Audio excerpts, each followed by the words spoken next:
कार्यक्रम का हिस्सा बन रहा। माय ब्रदर प्रेसिडेंट प्रबोवो, उनकी मौजूदगी ने इसे मेरे लिए और विशेष बना दिया है।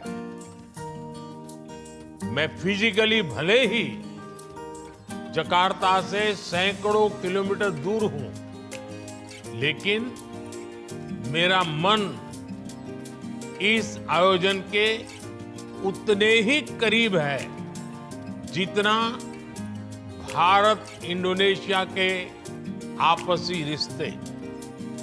अभी कुछ ही दिन पहले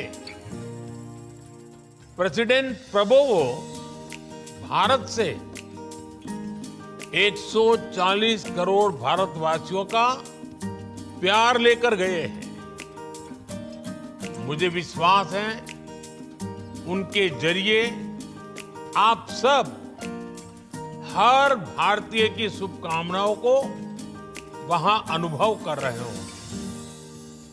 मैं आप सभी को और भारत इंडोनेशिया समेत दुनिया भर में भगवान मुरुगन के करोड़ों भक्तों को जकार्ता टेंपल के महाकुंभ अभिषेकम की बधाई देता हूं। मेरी कामना है तिरुपुगढ़ के भजनों के माध्यम से भगवान मुरुगन का यशगान होता रहे।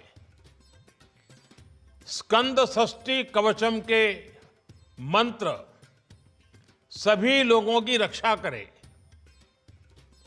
मैं डॉक्टर कोवालन और उनके सभी सहयोगियों को भी बहुत बहुत बधाई देता हूं कि उन्होंने कड़ी मेहनत से मंदिर निर्माण का सपना पूरा किया है।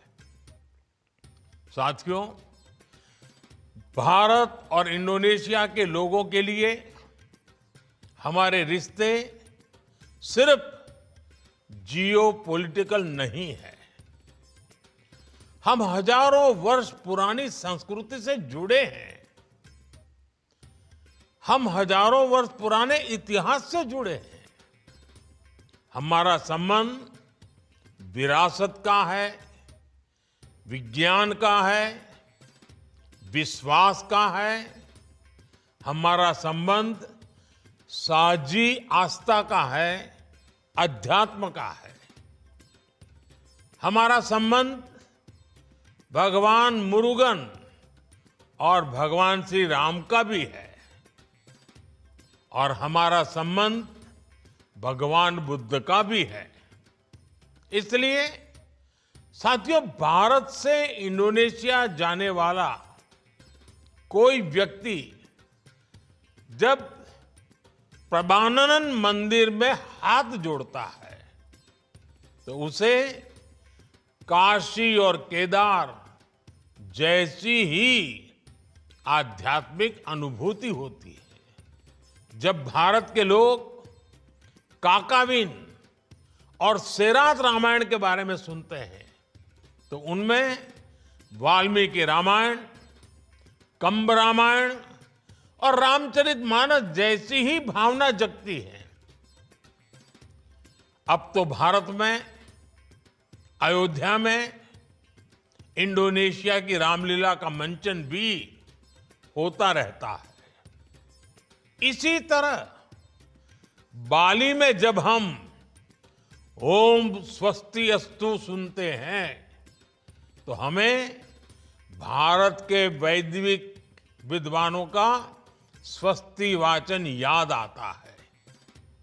आपके यहां बोरोबुदुर स्तूप में हमें भगवान बुद्ध की उन्हीं शिक्षाओं के दर्शन होते हैं जिनका अनुभव हम भारत में सारनाथ और बोधगया में करते हैं। हमारे ओडिशा राज्य में आज भी बाली यात्रा को सेलिब्रेट किया जाता है। ये उत्सव उन प्राचीन समुद्री यात्राओं से जुड़ा है जो कभी भारत इंडोनेशिया को व्यापारिक और सांस्कृतिक रूप से जोड़ती थी। आज भी भारत के लोग जब हवाई यात्रा के लिए गरुड़ इंडोनेशिया में बैठते हैं तो उन्हें उसमें भी हमारी साझा संस्कृति के दर्शन होते हैं। साथियों, हमारे रिश्ते ऐसे कितने ही मजबूत तारों से गूंथे हैं। अभी जब प्रेसिडेंट प्रबोवो भारत आए थे, हम दोनों ने तब भी इस साझी विरासत से जुड़ी कितनी ही चीजों पर बात की, उन्हें चेरिश किया। आज जकार्ता में भगवान मुरुगन के इस नए भव्य मंदिर के जरिए हमारी सदियों पुरानी विरासत में एक नया स्वर्णिम अध्याय जुड़ रहा है। मुझे विश्वास है ये मंदिर न केवल हमारी आस्था का बल्कि हमारे सांस्कृतिक मूल्यों का भी नया केंद्र बनेगा। साथियों, मुझे बताया गया है कि इस मंदिर में भगवान मुरुगन के अलावा विभिन्न देवी देवताओं की मूर्तियों की भी स्थापना की गई है।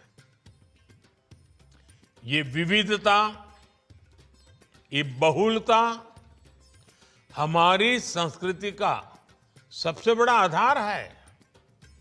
इंडोनेशिया में विविधता की इस परंपरा को बिन्नेका तुंगल इका कहते हैं।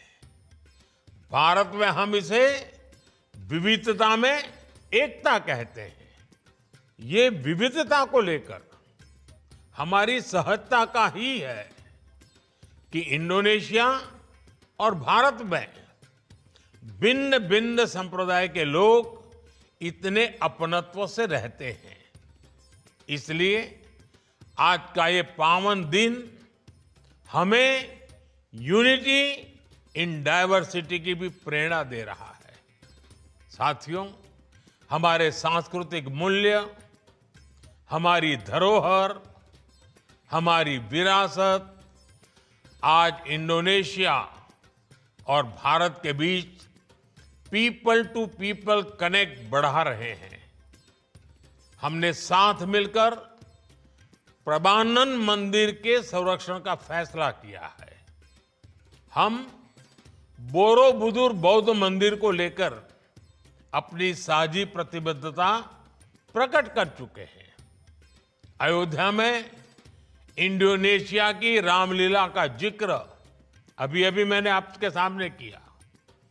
हमें ऐसे और कार्यक्रमों को बढ़ावा देना है।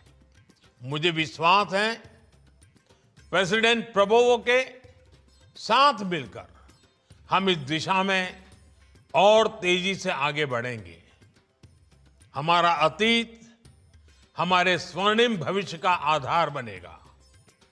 मैं एक बार फिर प्रेसिडेंट प्रबोवो का आभार व्यक्त करते हुए आप सभी को मंदिर के महाकुंभ अभिषेकम की बधाई देता हूं। बहुत बहुत धन्यवाद।